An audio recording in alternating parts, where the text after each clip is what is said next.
Hello everyone. आज IB यानी intelligence bureau ने जो वैकेंसी निकाली थी एसएसए यानी social security assistant and MTS staff के लिए फ़ेज़ 1 का पेपर था। दोनों के फ़ेज़ 1 के पेपर को कंबाइंड लिया गया है। इसके बाद के जो फेसेस होंगे इन दोनों पोस्ट्स के लिए जो भी होंगे वो अलग अलग होंगे। सोशल सिक्योरिटी असिस्टेंट में एक इंटरव्यू एक्स्ट्रा होगा जो कि एमटीएस में नहीं होगा। तो मैं एनालिसिस और जो भी एग्ज़ाम पैटर्न था उसको लेके हाजिर हूँ। जैसा कि तुम देख पा रहे हो कि पेपर में टोटल 100 क्वेश्चन थे, 1 घंटा था अपने पास और 20-20 क्वेश्चन थे 5 सेक्शंस में। अब दिक्कत लोगों को ये आई कि थोड़ा मैथ्स हल्का सा लेंदी था, तो उसको है ना थोड़ा या तो बाद में करना चाहिए था या पहले दूसरी जो आसान सी चीज़ें हैं वो कर लेना चाहिए था, या फिर स्किप करते करते करना चाहिए था। मतलब अटकना नहीं है अपन को, क्योंकि टाइम कम है वहाँ पे। तो मैं शुरुआत करता हूँ पहले कुछ क्वेश्चन से, फिर मैं आपको लास्ट में बताऊँगा कि करना क्या था एक्चुअल में। तो मैं जनरल अवेयरनेस से स्टार्ट कर रहा हूँ। सबसे पहले जनरल अवेयरनेस के क्वेश्चंस में क्या नहीं पढ़ना है वो बता देता हूँ। स्पोर्ट्स का एक भी क्वेश्चन नहीं था, स्कीम से रिलेटेड कोई क्वेश्चन नहीं था, बजट से कोई क्वेश्चन नहीं था, ठीक है। सेंसस से क्वेश्चंस आ रहे थे, मतलब 3 क्वेश्चन एटलीस्ट मैंने सेंसस से देखे थे आज। जैसे कि पौंडीचेरी का सेक्स रेशो क्या है, लक्षद्वीप में लिटरेसी रेशो क्या है, ये 2-3 क्वेश्चन आए थे उसमें। इसके बाद वुमेन परसेंटेज क्या है in labour force participation ratio में। इसके बाद जो फेवरेट टॉपिक था उसका वो था डांस फॉर्म्स पे। डांस फॉर्म से कम 4 क्वेश्चंस थे। एक तो वो डायरेक्ट पूछ लिया था कर्णा मुद्रा किस क्लासिकल डांस फॉर्म में की जाती है। इसके अलावा 2-3 क्वेश्चन और थे जो नॉर्थ के डांसेस से पूछे गए थे। सस्टेनेबल डेवलपमेंट पे 2 से 3 क्वेश्चन थे, जैसे कि किस गोल नंबर को इंडिया ने रेटिफाइड नहीं किया और अपनाया नहीं है। ऐसे ही नीति आयोग का पूछा था कि उसने सस्टेनेबल डेवलपमेंट गोल में इंडिया को कितना स्कोर दिया गया है। तो जनरल अवेयरनेस थोड़ा वास्ट आ रहा है, तो आपको थोड़ा नॉलेज होना चाहिए इन डेप्थ। इसके बाद में मूव ऑन करता हूँ जनरल स्टडीज़ पे। जनरल स्टडीज़ एक तो जो भी अपना चीज़ें हैं ना, पॉलिटी, इकोनॉमी, हिस्ट्री, सबको कवर करने की उसने कोशिश की थी, इंक्लूडिंग बायोलॉजी एंड साइंस। अब हुआ क्या कि फ़र्स्ट ऑफ ऑल अगर मैं देखूं तो जैसे लिखा है क्या अशोका इंस्क्रिप्शन का ईयर क्या था, उससे क्वेश्चन आया था। हिस्ट्री का क्वेश्चन था। फिर अगर मैं पॉलिटी की बात करूं तो आर्टिकल 143 डायरेक्ट पूछा था। स्पीकर ऑफ विधानसभा रेगुलेट करता है मोशंस को, ये पूछा गया था।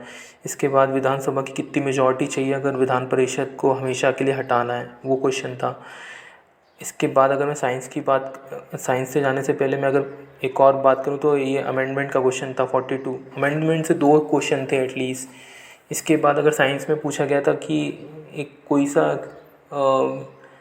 प्रोटीन का नाम पूछा गया था जो कि नेचुरली प्रोड्यूस होता है अपनी बॉडी में, जिसको इनटेक नहीं करना पड़ता है। इसके बाद एक पॉल्यूटेंट से क्वेश्चन था कि वो कौन से पार्ट को डैमेज करता है, तो मेनली किडनी विडनी का ही था वो। इसके अलावा वेवलेंथ का क्वेश्चन था कि किसकी वेवलेंथ सबसे ज़्यादा होती है इलेक्ट्रोमैग्नेटिक स्पेक्ट्रम में। इसके बाद एक क्वेश्चन था वीकेस्ट एसिड कौन सा है, 4-5 ऑप्शन थे उसमें से। हिस्ट्री का मुझे एक क्वेश्चन याद है कि जेपी नारायण पे पूछा था कि उनने क्विट इंडिया मूवमेंट को कब ज्वाइन किया गया प्रिजन से निकलने के बाद।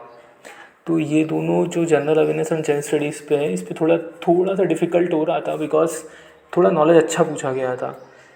इसके बाद अगर मैं जाऊँ मैथ्स पे, तो मैथ्स में अर्थमेटिक पूरा सब कुछ कवर करने की कोशिश की थी, लेकिन अर्थमेटिक थोड़ा लेंदी था। मतलब क्वेश्चन आपको पढ़ना पड़ेगा, उसके बाद आपको सॉल्व करना पड़ेगा। वेटेड एवरेज से क्वेश्चंस थे, जैसे कि मैंने यहाँ पे लिखा गया है mensuration, profit loss, CI/NSI, time and work से लगभग 3 क्वेश्चन थे। DI से एक क्वेश्चन था, एजेस, सिंप्लीफिकेशन, मिक्सचर, इन सब से एक क्वेश्चन थे। क्वेश्चन ईजी थे, डूएबल थे, लेकिन टाइम कंज्यूमिंग थे। तो फास्ट करना ताकि आपका पेपर छूटे ना। अगर मैं रीजनिंग की तरफ जाऊँ तो रीजनिंग में हल्का सा ये TCS वाले अब यही कर रहे हैं कि जो ये बैंकिंग का पैटर्न है ना, इसको थोड़ा सा कहीं ना कहीं उसी तरफ टिल्ट कर रहे हैं। जैसे कि सिटिंग अरेंजमेंट के 3 क्वेश्चन थे, पजल के 3 क्वेश्चन थे। ईजी थी, लेकिन अगेन आपको शॉर्ट ड्यूरेशन ऑफ टाइम में करना है तो आपको फास्ट करना पड़ेगा। एनालॉजी से क्वेश्चन थे, मतलब कि ABC अगर ZY X है तो कौन सा पैटर्न सेम फॉलो करेगा, ऐसे ही क्वेश्चन था। इसके बाद लॉजी पे एक और क्वेश्चन है, ABCD है, मतलब ए से पहला वर्ड सी जा रहा है तो एक का गैप है। ऐसे ही क्वेश्चन थे डायरेक्ट आपको बस जस्ट देखना है। इसमें एक तो ये डायरेक्ट पूछ लेते हैं या फिर उसका उल्टा पूछ लेते हैं कि जैसे कि A Z का होता है, B का Y होता है, C का X होता है, मतलब जो उसका रिवर्सिंग ऑर्डर पे। इस पे डायरेक्ट क्वेश्चंस थे, इतना हार्ड फास्ट नहीं था। बट ये कि अगर आप थोड़ा सा भी पजल में बैठ गए तो आपको टाइम लगने लगेगा, क्योंकि वो मंडे ट्यूसडे थर्सडे ये वाली पजल्स बहुत थी। जनवरी फरवरी मार्च पे कैसे आएंगे लोग, उस पर चीज़ें थी। बिठाया तो बहुत था नॉर्थ को देखते हुए, इस पर भी क्वेश्चंस थे। ब्लड रिलेशन पे क्वेश्चन था, इनडायरेक्ट क्वेश्चन था इनफैक्ट, मतलब कि ये बोल देते ना A*B, A is the father of B, वैसा क्वेश्चन था। इसके बाद सिलॉग पे क्वेश्चन थे, सिलॉग पे भी डायरेक्ट नहीं इनडायरेक्ट थे। इनइक्वलिटी पे एक क्वेश्चन था, वेन डायग्राम पे एक क्वेश्चन था, सीरीज़ पे 2-3 क्वेश्चन थे। तो बटा हुआ तो क्वेश्चन, इमेजेस पे कोई क्वेश्चन नहीं था, मैं बताना चाहूँगा।